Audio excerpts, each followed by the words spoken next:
আসসালামু আলাইকুম। সুপ্রিয় দর্শক, আশা করি আপনারা সকলেই ভালো আছেন। স্টুডিও জমজমের আরও একটি নতুন ভিডিওতে আপনাদের স্বাগত জানাচ্ছি এবং আপনাদের সাথে আছি আমি মোহাম্মদ তাওহিদ। আজকে আপনাদের মাঝে আলোচনায় নিয়ে আসলাম ইমাম মাহাদির আগমনের সঠিক তথ্য। বর্তমান সময়ে ইউটিউব বা সামাজিক সোশ্যাল সাইটগুলোতে অনেক অপপ্রচার আমরা দেখতে পাচ্ছি ইমাম মাহাদির আগমন নিয়ে। আশা করি পুরো ভিডিওটি না টেনে দেখবেন, ইনশাআল্লাহ ইমাম মাহাদির আগমনের সঠিক খবর আপনারা জানতে পারবেন ইনশাআল্লাহ।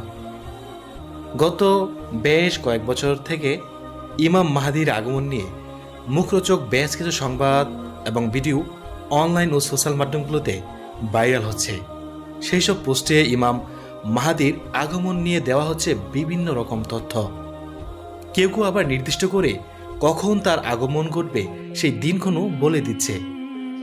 এদিকে বর্তমান করোনা পরিস্থিতিকে কাজে লাগিয়ে এ বিষয়ে ছড়ানো হচ্ছে বিভ্রান্তকর তথ্য, যা এক প্রকার মুসলমানদের ঈমান নিয়ে ছিনিমিনি খেলা। এসব ভুল বিভ্রান্তকর মিথ্যা তথ্যের জন্য একদিকে যেমন ঈমান আমল নষ্ট হচ্ছে, অন্যদিকে করোনা পরিস্থিতি ব্যাহত হচ্ছে মানুষের সচেতনতা। আল্লাহ সুবহানাহু ওয়া তাআলা আল ইসরায়ে বলেন, যে বিষয়ে তোমার কোনো জ্ঞান নেই তার পিছনে পড়ো না, নিশ্চয়ই কান, চোখ ও অন্তঃকরণ এদের প্রত্যেকটি জিজ্ঞাসিত হবে। সূরা হুজ্জাতে আল্লাহ তাআলা বলেন, হে বিশ্বাসীগণ, তোমাদের কাছে যদি কোনো ফাসেক ব্যক্তি কোনো খবর নিয়ে আসে, তার সত্যতা যাচাই করে নাও, যাতে অজ্ঞতাবশত তোমরা কোনো মানুষের ক্ষতি না করে ফেলো। সুতরাং কোরআন থেকে শিক্ষা নিলে আমরা বুঝতে পারি যে একজন মুসলিম হিসেবে আমাদের অবশ্যই উচিত যে কোনো খবর সামনে পেলে তা যাচাই করে দেখা। এবার আসুন আমরা আলোকপাত করি ইমাম মাহাদি এবং ওনার আগমন নিয়ে হাদিস এবং ইসলামিক স্কলারদের বিশ্লেষণ ও মতামতের উপর। হাদিসের আলোকে এটা অবশ্যই প্রমাণিত এবং সত্য যে কিয়ামতের পূর্বে নবী সাল্লাল্লাহু আলাইহি সাল্লামের আহলে বাইতের মধ্য হতে এমন একজন ব্যক্তির আগমন হবে যার নাম ও পিতার নাম হবে নবী সাল্লাল্লাহু আলাইহি সাল্লামের পিতার নাম এবং তার নামে, অর্থাৎ মুহাম্মদ ইবনে আবদুল্লাহ, যার উপাধি হবে মাহাদি। এবং তার আবির্ভাবের বিষয়টি অনেক সহিহ হাদিস দ্বারা প্রমাণিত এবং উম্মতের তালাক্কি বিল কবুল দ্বারা সুপ্রতিষ্ঠিত। সাহাবা তাবিন থেকে শুরু করে আহলে সুন্নাত ওয়াল জামাতের প্রায় সকল আলেম এই বিষয়ে একমত। রাসূল সাল্লাল্লাহু আলাইহি সাল্লাম বলেন, যদি কিয়ামত সংঘটিত হওয়ার মাত্র একদিনও বাকি থাকে, তবু আল্লাহ তাআলা ওই দিনকে দীর্ঘ করবেন এবং আমার বংশের এক ব্যক্তিকে প্রেরণ করবেন, তার নাম আমার নামের সাথে এবং তার পিতার নাম আমার পিতার নামের সাথে মিলে যাবে। ইমাম মাহাদির পরিচয় এবং বৈশিষ্ট্য নিয়ে উম্মে সালমা রাদিয়াল্লাহু তাআলা আনহা থেকে বর্ণিত একটি হাদিস আছে। রাসূল সাল্লাল্লাহু আলাইহি সাল্লাম ইরশাদ করেছেন, মাহদি হবে ফাতেমার বংশধর। আবু উমামা বাহিরি রাদিয়াল্লাহু তাআলা আনহা থেকে বর্ণিত এক হাদিসে রাসূল সাল্লাল্লাহু আলাইহি সাল্লাম তাকে নেককার লোক বলে অভিহিত করেছেন। উম্মে সালমা রাদিয়াল্লাহু তাআলা আনহা থেকে বর্ণিত এক হাদিসে রাসূল সাল্লাল্লাহু আলাইহি সাল্লাম বলেছেন, হাজরে আসওয়াদ ও মাকামে ইব্রাহিমের মধ্যবর্তী স্থানে মানুষ তার হাতে বায়াত গ্রহণ করবেন, অর্থাৎ তার দিক নির্দেশনা অনুযায়ী চলার জন্য তার হাতে হাত রেখে শপথ করবেন। হাদিসটি আছে সুনানে আবু দাউদ, হাদিস নাম্বার 4285। আবু সাইদ খুদরি রাদিয়াল্লাহু তাআলা আনহু থেকে বর্ণিত, রাসূল সাল্লাল্লাহু আলাইহি সাল্লাম ইরশাদ করেন, মাহাদি আমার বংশের হবে, তার চেহারা উজ্জ্বল হবে, গোটা দুনিয়ায় ইনসাফ কায়েম হবে, যেমনিভাবে পুরো দুনিয়ায় অন্যায় প্রতিষ্ঠা হয়েছিল। তিনি 7 বছর খেলাফতের দায়িত্ব পালন করবেন। উম্মে সালমা রাদিয়াল্লাহু তাআলা আনহা থেকে বর্ণিত এক হাদিসে রাসূল সাল্লাল্লাহু আলাইহি সাল্লাম ইরশাদ করেছেন, মাহাদি 7 বছর বেঁচে থাকবেন, এরপর মৃত্যুবরণ করবেন, তার জানাজাও পড়া হবে। আলী রাদিয়াল্লাহু তাআলা আনহু থেকে বর্ণিত, তিনি বলেন, রাসূল সাল্লাল্লাহু আলাইহি সাল্লাম বলেন, মাহাদি আমাদের আহলে বাইত থেকে হবে, আল্লাহ তাআলা তাকে এক রাতে খিলাফতের যোগ্য করবেন। উপরোক্ত হাদিসগুলো থেকে ইমাম মাহদির বৈশিষ্ট্য এবং পরিচয় পাওয়া যায়। ইমাম মাহদি ফাতেমা রাদিয়াল্লাহু তাআলা আনহা এর বংশে জন্মগ্রহণ করবেন। মাহদি আলাইহিস সালামের নাম হবে নবীজির নামে এবং তার পিতার নাম হবে নবীজির পিতা নামে। এখানে একটি বিষয় জেনে রাখা ভালো, মাহদি ওনার নাম নয়। মাহদি নামের অর্থ ভালো, নির্দেশিত, সৃষ্টিকর্তা দ্বারা পথ প্রদর্শিত, সুপথ প্রাপ্ত ইত্যাদি। তিনি দেখতে সুদর্শন হবেন এবং ওনার কপাল হবে প্রশস্ত, নাক হবে লম্বা এবং সরু। মাহদি নবী হবেন না, তিনি হবেন একজন নেককার ও ন্যায়পরায়ণ ব্যক্তি, যিনি মুসলমানদের খলিফা হবেন। মাহদির আবির্ভাব হবে প্রাচ্য থেকে। মাহদি 7 বছর, কোনো কোনো হাদিসে এসেছে 9 বছর অথবা 19 বছর খেলাফতের দায়িত্ব পালন করবেন এবং দুনিয়াতে ন্যায় বিচার প্রতিষ্ঠা করবেন। তার মৃত্যুর পর মুসলমানগণ তার জানাজা পড়বেন। অতএব উপরোক্ত হাদিসগুলো দ্বারা এটা প্রমাণিত হয় যে ইমাম মাহদি আমাদের মাঝে অবশ্যই আসবেন।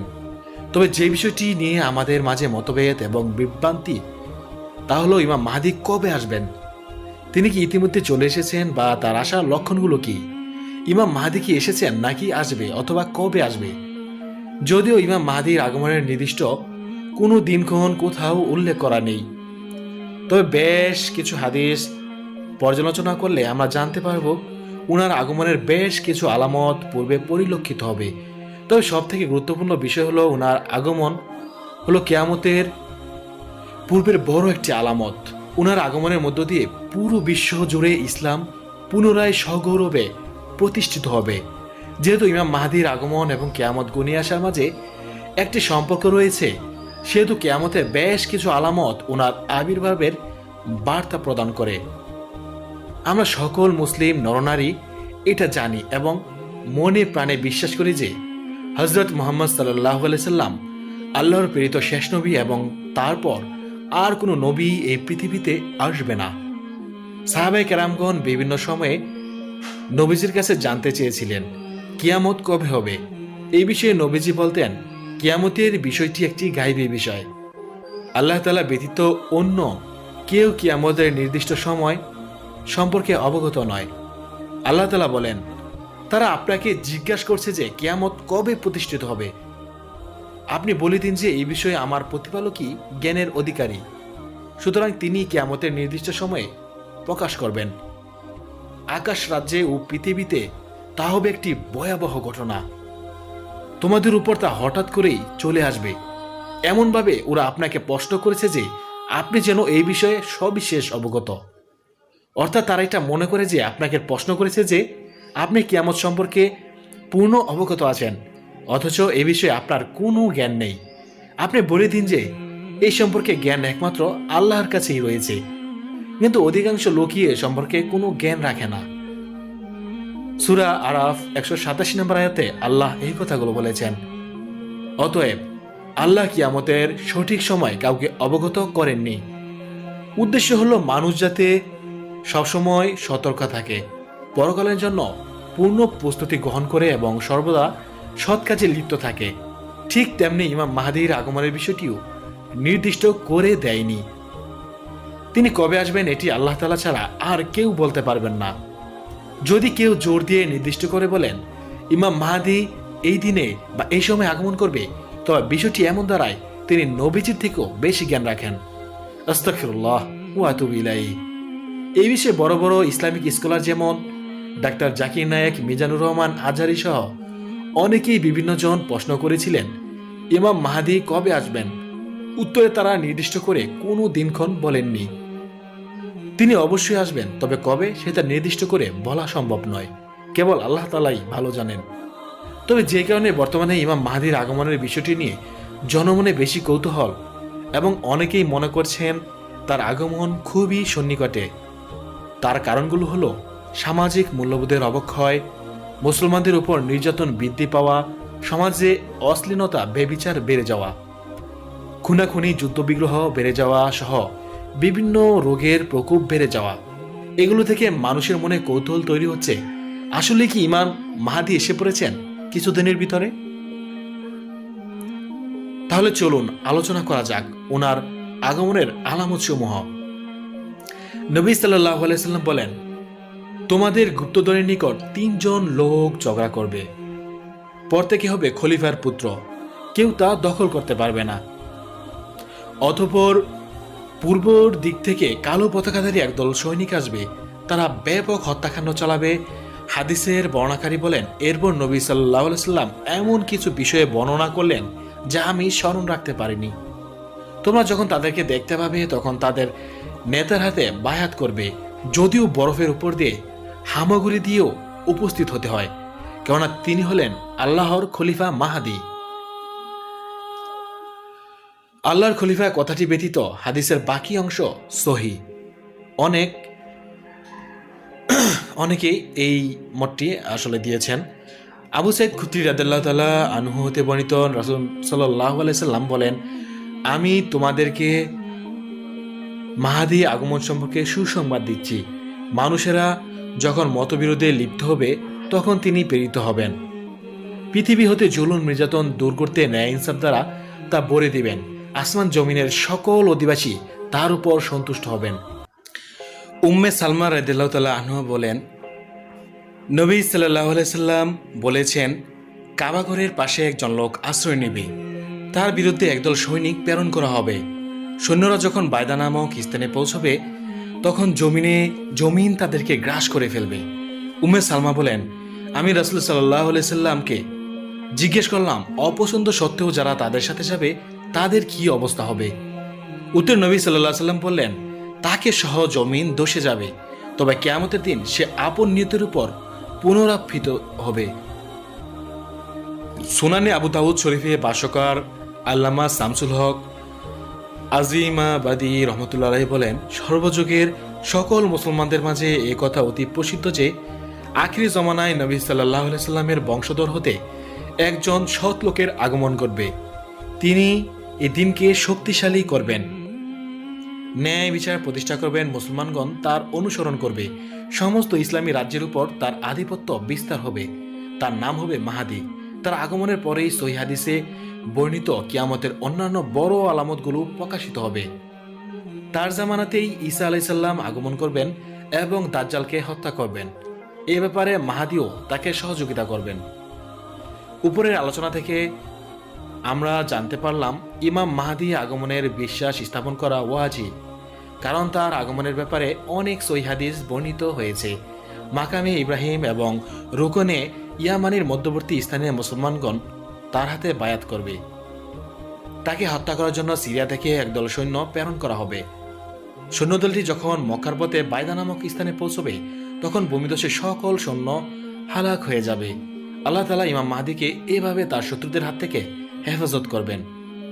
তিনি মুসলমানদেরকে খলিফা হয়ে ইসলামের মাধ্যমে বিচার ফয়সালা করবেন। তার জমানায় মুসলমানদের মাঝে চরম সুখ, শান্তি ও নিয়ামত বিরাজ করবে।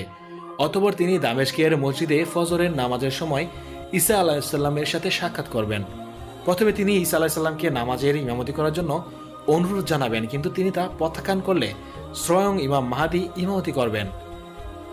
ঈসা ইবনে মারিয়াম আলাইহিস সালাম ইমাম মাহদির পেছনে মুক্তাদি হয়ে নামাজ আদায় করবেন। অথবা তিনি ঈসা আলাইহিস সালামের সাথে যোগ দিয়ে দাজ্জালের বিরুদ্ধে যুদ্ধ করার জন্য বের হবেন এবং দাজ্জাল হত্যার কাজে ঈসা আলাইহিস সালামকে সহায়তা করবেন। তারপর তিনি 7 বছর, মতান্তরে 9 বছর পৃথিবীতে বসবাস করে মৃত্যুবরণ করবেন। মুসলমানগণ তার জানাজা পড়বে। তাই এই আচরণ থেকে এটাই সুস্পষ্টভাবে আমরা বুঝতে পারি যে ইমাম মাহদি আসবেন এবং তার আশাকে উপলক্ষ করে বেশ কিছু ঘটনা ঘটবে, যার কিছু ঘটনা ঘটেও গিয়েছে। এছাড়া তিনি আসার পূর্বে অনেকেই নিজেকে ইমাম মাহদি হিসেবে মিথ্যা দাবি করবে।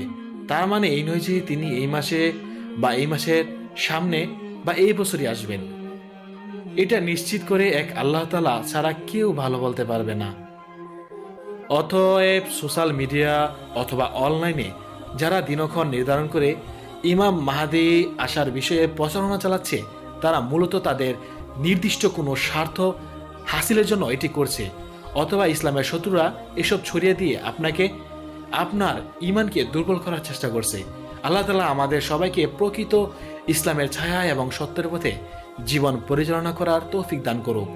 সকলকে ঈমান হেদায়েতের উপর অবিচল রাখুক এবং ঈমান বিনষ্টকারী সকল প্রকার ষড়যন্ত্র থেকে হেফাজত করুক।